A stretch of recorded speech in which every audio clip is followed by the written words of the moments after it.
Hey guys, I'm Nick and welcome back to Sci-Finatics. Well, today we're talking about episode 6 of season 3, The Orville, entitled Twice in a Lifetime.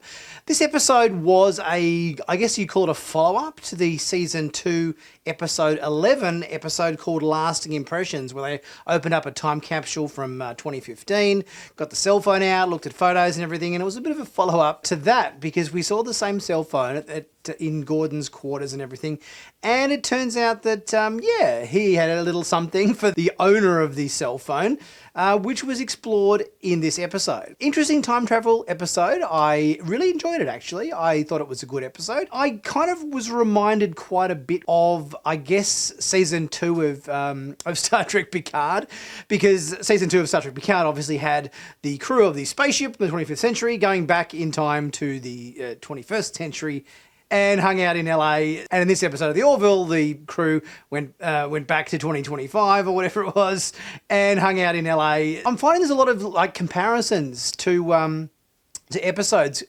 lately. So I've had a few Strange New Worlds episodes and Orville episodes that have kind of been treading on similar ground, and I kind of did feel like this episode was kind of quite reminiscent of our second season of Star Trek Picard, with the whole time travel back to the early 21st century routine. But it was a good episode. I always enjoy time travel episodes. They're always interesting. And this one did take an interesting turn, I found, in terms of that whole, living a lifetime in a short space of time kind of thing. It reminded me of episodes of Star Trek, such as The Inner Light, the one where Jean-Luc Picard gets sort of zapped by that probe and he lives an entire lifetime on this planet. In like an hour, he lives an entire lifetime sort of thing and has a family and, grows old and all that sort of thing.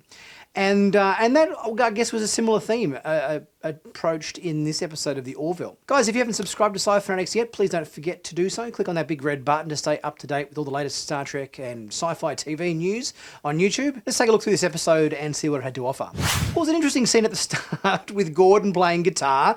This is a bit weird. Like, it sort of almost seems out of character for Gordon, but he's sort of a bit of a goofy guy. So he sort of, I don't know, looked at him from a different light, being a bit more artistic, singing a kind of folksy kind of song. I wouldn't have thought the sort of song he was singing would be necessarily his taste in music. But I guess, everybody's musical taste can be a bit eclectic from time to time. At the time I thought it was odd, but then I realised later in the episode, when he met up with Laura in the past and, talked to her about her music, she was performing as well. I guess his interest in music was in keeping with hers, and that's sort of how they were able to make a connection and, and ended up together. So I guess that parallel there between that scene at the start of the episode has had a payoff later on. I'm definitely, sensing that we're going to get a few of these regular moments in Orville where they pair up Isaac and Charlie Burke at the same time, because they sort of, she can't stand him. He's just trying to connect, get to understand her a bit better, and she doesn't want a bar of him. So there's obviously a few really nice scenes in this episode between these two.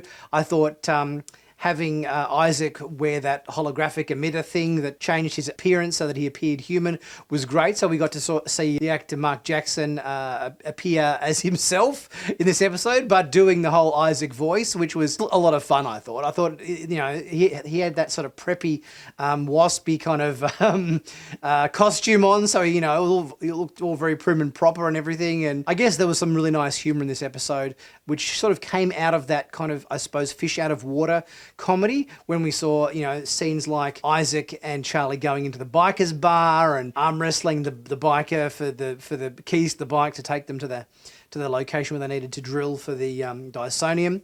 So that was kind of fun. We knew they were going to have a bit of fun with Isaac's abilities and everything here, and I thought that was a nice scene in this episode. There was a few funny scenes as well with Charlie and Isaac pretending to be, newlyweds or a couple or whatever, looking to buy their first house in the home they were investigating before they had to drill into the ground to extract the Dysonium or whatever, and the eager, real estate agent trying to sell them the property. There's some really, funny scenes, I thought, in this episode. And obviously we get a lot of humour from Isaac, misunderstanding with human beings and everything. So That's always a bit of a treat. The introduction of the cell phone at the start of the episode, I thought linked us back to that season 2 episode, Lasting Impressions. And we also got Gordon taking a selfie with Bortus and Charlie. The themes they sort of touched on in this episode I thought were really interesting, is in terms of the fact that they landed a bit too late. And Gordon had been on Earth long enough that he ended up getting married and having a son, and that obviously connection to them was very strong. He didn't want to return back to the future again, and that was obviously a pretty big breach in temporal rules with the planetary union. But then, obviously, at the end, when they kind of said, okay, well, if you don't want to go back, then we'll just go back to 2015 and convince, we won't need to convince the version of you that just landed, and everything will be fine. And obviously Gordon was quite, cut up about that. I thought there were some really interesting themes. They kind of approached time travel from a slightly different perspective than probably episodes we've touched on it in the past. In terms of they didn't have to convince him to go back. They just said, okay, well, fine, you don't want to go back. We'll just go back a couple of years and convince another version of yourself to come with us. And obviously, there's nothing Gordon could do about that. Once they'd made that judgment, there's nothing he could do to change the past. That was tackling the problem from a I think an angle that we probably haven't seen it tackled from before. And I really quite enjoyed the freshness of that perspective of time travel. Not to mention the whole bit when they had to get back to the 24th or 25th century. And they just basically disabled the warp field or the quantum bubble or whatever it was that keeps them isolated. Einstein's theory about the further you get away from Earth or whatever, the faster time goes or whatever the case is. Obviously we've dealt with that element of time travel before in movies such as Interstellar, but they haven't really addressed it to any great extent in various different sci-fi series. So I thought that was really interesting, the fact that the whole bubble that encases the ship when it travels at the speed of light is part of the process to keep them in the same time and not have time passing at a different speed when they're far away from Earth or not. That was quite a unique and an interesting way of solving the problem.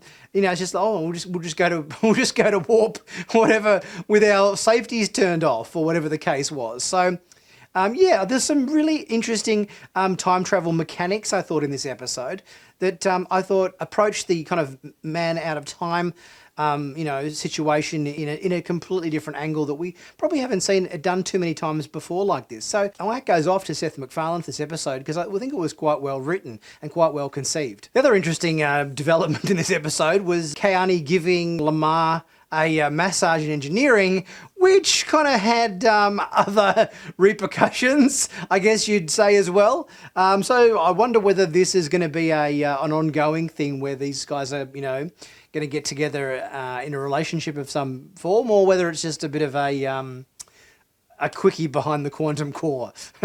There's also some nice jokes in it when they were in the past, and Gordon sort of saying that Ed was from Boston, and and then the wife saying, "So you must like the Sox," or referring obviously to the Boston Red Sox, and they had absolutely no idea what she was talking about. Yes, it's quite cold sometimes, and we need socks. so yeah, there's some nice sort of fish out of water humour, that I think plays quite well in this episode too. Good that they got the same actress back, Laura, who ended up being Gordon's wife, back from that Lasting Impressions episode from season 2. It feels like every single episode of the Orville this season has linked back to a previous either season 1 or season 2 episode. Every story has been connected to a previous one. At the end, I was quite surprised when they sort of told Gordon what had happened and that they'd gone to 2025 by accident, and he was married with kids and everything, and he didn't want to go, and he didn't seem like he was emotionally connected or whatever to that decision at all. Like it kind of just, okay, well, that's fine. Like he sort of seemed to deal with the news quite well, and he was even, I guess, seemed like he was a little bit disappointed in himself, like, I can't believe I broke the rules or whatever, I guess, hunting animals in the woods by yourself for a while and settling down, I guess, has an effect on your psyche and mental state as well. Again, another long episode of Orville. I think these episodes are playing out more like mini movies than episodes, because each one kind of has a running time of around an hour 10 or something to that effect. They're just short feature films in themselves, so they're really quite dense in terms of plot and everything, I find, which in the last few episodes I think has worked really well. I think this episode, a couple of our previous episodes have all worked quite well with the longer running time. I think there was a couple of episodes early in the season which felt very bloated and very padded out. But these last couple of episodes have been really good episodes, and I thoroughly enjoyed this episode. I thought it held my interest the whole way through, had some comedy, had some humour, had some quite heartfelt, moments in it, with Gordon wanting to stay with his family and everything, which I thought played really nicely. Scott Grimes did a good job in the dramatic acting department, because normally he kind of plays it for the, the sort of bit more goofy kind of comic relief sort of character. But we got a chance to sort of, sink his teeth into this episode. So, I think he did a good job. All in all, I really enjoyed this episode, guys. Please leave your thoughts in the comment section. Let me know what your impression of this episode was. Did you enjoy it? What did you like about it? What didn't you like about it? Yeah, leave a comment in the comment section, and we'll get chatting about that. Guys, please leave a super thanks if you're able to. It really helps the channel out. And also share this video with your friends, and subscribe if you haven't already done so. Check out my merch in the merch store, where you can pick up all my sci-fi TV themed, t-shirts and mugs and hoodies and caps, and it's, all there. There's always a sale going on. So be sure to check that out for a great bargain, and it helps support the channel as well. Guys, I'll be back with my next video very soon. I'll catch you soon.